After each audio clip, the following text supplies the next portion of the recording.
રાજકોટમાં પોલીસના દંડાથી પોલીસકર્મીને પડ્યો માર, શંકાસ્પદ આરોપીઓનો પીછો કરતા થયો હુમલો। જે દંડાથી પોલીસ આરોપીઓને મારી અધમુવા કરી નાખે છે, તે જ પોલીસના દંડાથી પોલીસને જ માર ખાવો પડ્યો। સુરતમાં વિચિત્ર કહી શકાય તેમ પોલીસના દંડાથી પોલીસને જ માર ખાવો પડ્યો તેવી ઘટના ઘટી। વાઢિયાના વિસ્તારમાં શંકાસ્પદ લાગતા આરોપીઓનો પીછો કરવા ગયેલા સલાબતપુરા પોલીસ સ્ટેશનના 2 પોલીસ કર્મીઓને 3 થી 4 જેટલા લોકોએ ઢોર માર માર્યો। પોલીસના હાથમાં જે દંડો હતો તેનાથી જ પોલીસ કર્મીઓને માર મારવામાં આવ્યો। આરોપીઓથી એક આરોપીએ ચપ્પુ વડે એક પોલીસ કર્મી પર હુમલો કરવાનો પ્રયાસ કર્યો, જોકે પોલીસ કર્મીએ જેકેટ પહેર્યું હોવાથી સામાન્ય ઈજા થઈ। સલાબતપુરા પોલીસ મથકના ડી સ્ટાફના કોન્સ્ટેબલ ભૂપેન્દ્ર અને પુંજાભાઈ બુલેટ પર રાત્રિ દરમિયાન ભાટે નજીક પંચશીલ સોસાયટીના પેટ્રોલિંગ માટે નીકળ્યા હતા, ત્યારે રિક્ષાની અંદર બેસેલા 4 થી 5 લોકોએ તેમને જોઈને ભયભીત થઈ ગયા અને ભાગવાનો પ્રયાસ કર્યો। તે જોઈને કોન્સ્ટેબલ ભૂપેન્દ્ર અને પુંજાભાઈએ તેમનો પીછો કર્યો હતો। સલાબતપુરાથી રિક્ષામાં બેસીને અસામાજિક તત્વો નાનપુરા વિસ્તાર સુધી પહોંચ્યા, પરંતુ જ્યારે આરોપીઓને લાગ્યું કે પોલીસ સતત પીછો કરી રહી છે, ત્યારે તેઓએ પોતાની રિક્ષા રોકી દીધી અને બહાર આવીને બંને પોલીસ કર્મીઓને ઢોર માર માર્યો। પોલીસ જે લાકડી લઈને તેમને પકડવા ગઈ હતી, તે જ લાકડીથી બંને પોલીસ કર્મીઓને આરોપીઓએ માર માર્યો। ઝપાઝપીની આ ઘટના સીસીટીવી કેમેરામાં પણ કેદ થઈ। વિડીયો વાયરલ થયા બાદ પોલીસે ગુનો નોંધ્યો, 2 હુમલાખોરોની ધરપકડ કરી, જ્યારે 2 આરોપી ફરાર છે। રાજ્યમાં અકસ્માતની થઈ હારમાળા, દાંતીવાડામાં બટાટા ભરેલું ટ્રેક્ટર પલટી ગયું। રાજ્યમાં રફતારનો ફરી એકવાર કહેર જોવા મળ્યો, જેની આ 4 તસવીર પુરાવો છે। મોરબીમાં દ્વારકા દર્શનાર્થે જઈ રહેલા શ્રદ્ધાળુઓને અકસ્માત નડ્યો, તો અમદાવાદમાં બાઇક અકસ્માતમાં દંપતીનું કરુણ મોત નીપજ્યું। દ્વારકામાં 2 ટ્રક વચ્ચેના અકસ્માતમાં એક વ્યક્તિનું મોત નીપજ્યું, તો વડોદરાના આજવામાં નવીરાએ અકસ્માત સર્જતા ટોળાએ મેથી પાક ચખાડ્યો। આ તરફ બનાસકાંઠામાં ગોજારા અકસ્માતમાં 2ના મોત થયા। દાંતીવાડાના સીપુ ડેમ નજીક ટ્રેક્ટરમાં બટાકા ભરી કોલ્ડ સ્ટોરેજમાં મૂકવામાં આવ્યા એ સમયે અકસ્માત સર્જાયો। ટ્રેક્ટરની પાછળ ટ્રેલર ઘૂસી જતા ધાનેરાના વાછોલ ગામના 2 ખેડૂતના મોત થયા। વાછોલ પિતરાઈ ભાઈઓના મોત થતા ગામમાં શોકનો માહોલ છે। અકસ્માતને કારણે રોડ પર બટેટાની રેલમછેલ થઈ હતી। આ બાજુ મોરબી આમરણ નજીક ખાનગી બસ પલટી જતા 16ને ઈજા પહોંચી। બસમાં 40 મુસાફરો સવાર હતા, મહેસાણાથી દ્વારકા દર્શને જઈ રહ્યા હતા, ત્યારે અકસ્માત થતા રોડ બચાવની બૂમોથી ગુંજી ઉઠ્યો। આ તરફ સાબરકાંઠામાં કોંગ્રેસના ઉમેદવારને નડ્યો અકસ્માત। પ્રાંતિજ નગરપાલિકામાં ઉમેદવારી કરનાર અનિલ પટેલની કાર ટ્રક પાછળ ઘૂસી ગઈ, તો સાબરકાંઠાના પ્રાંતિજ બજાર ચોકમાં પૂરપાટ ડમ્પર આવ્યું અને 2 વીજપોલ સાથે ટકરાયું। રોડ પર વીજપોલ ધરાશાયી થયા। એક વીજપોલ દુકાનની આગળ ધરાશાયી થતા 2 દુકાનને નુકસાન થયું। એક વીજપોલ રોડ વચ્ચે ધરાશાયી થતા રસ્તો બંધ થયો, જોકે વહેલી સવારે અવરજવર બંધ હોવાથી મોટી જાનહાનિ ટળી। વીજ પ્રવાહ બંધ કરી વીજકર્મીઓએ રસ્તો ક્લિયર કરાવ્યો। ભરૂચમાં પ્લાસ્ટિકના ડ્રમ બનાવતી કંપની ભડકે બળી, તો માંગરોળ નવાપરા જીઆઈડીસીમાં લાગી આગ। ભરૂચ જિલ્લાના જંબુસર તાલુકાના ઉચ્છત ગામ નજીક આવેલી ટાઈમ ટેન્કનો કંપની રાત્રે ભડકે બળી હતી। પ્લાસ્ટિકના ડ્રમ બનાવતી આ કંપનીમાં અચાનક લાગેલી આગે થોડી જ વારમાં વિકરાળ સ્વરૂપ ધારણ કર્યું હતું। આગ લાગવાના કારણે આ વિસ્તારમાં રહેતા લોકો રાત્રે જાગી ગયા હતા। જીવ બચાવવા માટે નાસભાગ મચી ગઈ હતી। આગની જાણ થતાં તાત્કાલિક ફાયર બ્રિગેડને જાણ કરવામાં આવી હતી। ઘટનાની ગંભીરતાને જોતા આસપાસના વિસ્તારમાંથી કુલ 12 ફાયરની ગાડીઓ પહોંચી અને પાણીનો મારો કર્યો, પણ પ્લાસ્ટિકના ડ્રમ બનાવવાની ફેક્ટરી હોવાને કારણે આગ કાબૂમાં આવવાની બદલે વધુને વધુ ભીષણ બની।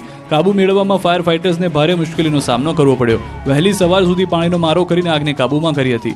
ઘટનાની જાણ થતાં જ પોલીસ તંત્ર, મામલતદાર અને રેવન્યુ સ્ટાફ સહિતના અધિકારીઓ પણ તાત્કાલિક ઘટના સ્થળે પહોંચી ગયા હતા। આ ભીષણ અકસ્માતમાં કોઈ જાનહાની થઈ નથી, જોકે આગની જ્વાળાઓ અને ધુમાડાના ગોટે ગોટા દૂર સુધી દેખાતા હોવાથી વિસ્તારમાં અફરાતફરીનો માહોલ સર્જાયો હતો। આ તરફ સુરત જિલ્લાના માંગરોળમાં આવેલી નવાપરા જીઆઈડીસીમાં મોડી રાત્રે ભીષણ આગ લાગી હતી। બિસ્કીટ અને વેફર્સના પેકિંગ મટીરીયલ બનાવતી સિસ્કો નામની કંપનીમાં અચાનક આગ ભભૂકી ઉઠતા નાસભાગ મચી ગઈ હતી। આગે જોતજોતામાં વિકરાળ સ્વરૂપ ધારણ કર્યું હતું અને કંપનીમાં રહેલા કેમિકલ ભરેલા ડ્રમમાં બ્લાસ્ટ થતા પરિસ્થિતિ વધુ ગંભીર બની હતી। આગની જાણ થતાં જ સુમિલોન, કામરેજ, માંડવી, બારડોલી અને સુરત મહાનગરપાલિકાની ફાયર બ્રિગેડની ટીમો તાત્કાલિક ઘટના સ્થળે પહોંચી ગઈ હતી। કંપનીમાં પતરાનો શેડ હોવાને કારણે આગ પર કાબુ મેળવવામાં ફાયર ફાઇટર્સને ભારે મુશ્કેલીનો સામનો કરવો પડ્યો હતો। લગભગ 6 કલાક સુધી સતત પાણીનો મારો ચલાવ્યા બાદ આગ પર આંશિક નિયંત્રણ મેળવવામાં સફળતા મળી હતી। 2 જિલ્લામાં તસ્કરોએ મચાવ્યો તરખાટ। વડોદરામાં ડોક્ટર નીકળ્યો મોંઘી દાટ કારનો ચોર, ચોરી કરવા ડોક્ટરી છોડી। સુરતના મહુવાના વાંસકુઈ ગામે તસ્કરોનો તરખાટ જુઓ। ગામમાં એક જ રાતમાં ટાયર અને કપડાની દુકાનમાં તસ્કરો ત્રાટક્યા। ચોરોએ રાત્રે દુકાનના તાળા તોડીને અંદર પ્રવેશ કર્યો, બાદમાં 1.5 લાખની ચોરી કરી ફરાર થઈ ગયા। તો કાપડની દુકાનમાંથી તસ્કરોને પૈસા હાથ ન લાગતા 300 જોડી કપડાની ચોરી કરી ભાગી ગયા, જ્યારે સવારે દુકાન માલિક દુકાન ખોલી જોઈને ચોંકી ગયા હતા। સીસીટીવી ચેક કરતા ચોરો કેમેરામાં કેદ થયા હતા।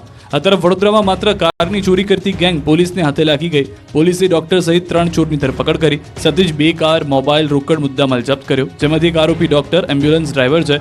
ત્રિપુટી છેલ્લા 12 વર્ષથી ચોરી કરે છે। અત્યાર સુધીમાં 140થી વધુ ગુનાઓમાં ત્રિપુટીની સંડોવણી બહાર આવી છે। પોલીસે ત્રિપુટી પાસેથી કુલ 7 લાખનો મુદ્દામાલ જપ્ત કર્યો છે। એક આરોપી બાવળા ખાતે શ્રીજી ક્લિનિક નામે દવાખાનું ચલાવતો હતો। ચોરીની કુટેવને કારણે દવાખાનું બંધ કરવું પડ્યું હતું। અંકલેશ્વર અને મોરબીમાં ફરી ચાલ્યું દાદાનું બુલડોઝર. અંકલેશ્વરમાં ફરી એકવાર તંત્ર દ્વારા દબાણ હટાવ ઝુંબેશ શરૂ કરવામાં આવી. અંકલેશ્વર નોટિફાઈડ એરિયા ઓથોરિટી દ્વારા દબાણ હટાવવામાં આવ્યા. જીઆઈડીસીમાં ચાણક્ય સ્કૂલ સામે સરકારી જમીન પર ગેરકાયદેસર રીતે કરાયેલા દબાણો હટાવાયા. ઘર્ષણ ન થાય તે માટે અંકલેશ્વર જીઆઈડીસી પોલીસને સાથે રાખી હતી. દબાણ હટાવ ઝુંબેશને લઈને દબાણકર્તાઓમાં ફફડાટ ફેલાયો હતો. આ તરફ મોરબી મહાનગરપાલિકા દ્વારા ડિમોલિશન કામગીરી હાથ ધરાઈ. 1 વીક 1 રોડ અંતર્ગત દરેક સપ્તાહમાં બુધવારે શહેરના કોઈ એક વિસ્તારમાં કરાય છે કાર્યવાહી. મોરબીના નવલખી રોડ પર આવેલ કુબેરનગર આસપાસના વિસ્તારમાં તંત્રનું બુલડોઝર ફર્યું. કાચા પાકા મકાનો, દુકાનો, છાપરા તોડી પડાયા. અમદાવાદથી પકડાયા 50 બાંગ્લાદેશી કંપનીઓ 25,000માં બોર્ડર પાર કરાવતા. અમદાવાદના ચંડોળા વિસ્તારમાં વર્ષોથી ગેરકાયદેસર રહેતા બાંગ્લાદેશીઓને પરત પોતાના દેશ મોકલવામાં આવ્યા. અમદાવાદ ક્રાઇમ બ્રાન્ચ દ્વારા 50 બાંગ્લાદેશીને પકડી પાડ્યા. ઓપરેશનમાં 50 બાંગ્લાદેશી નાગરિક અને 2 સગીર વયના બાળકો સાથે કુલ 52 લોકોને ડિટેન કરવામાં આવ્યા.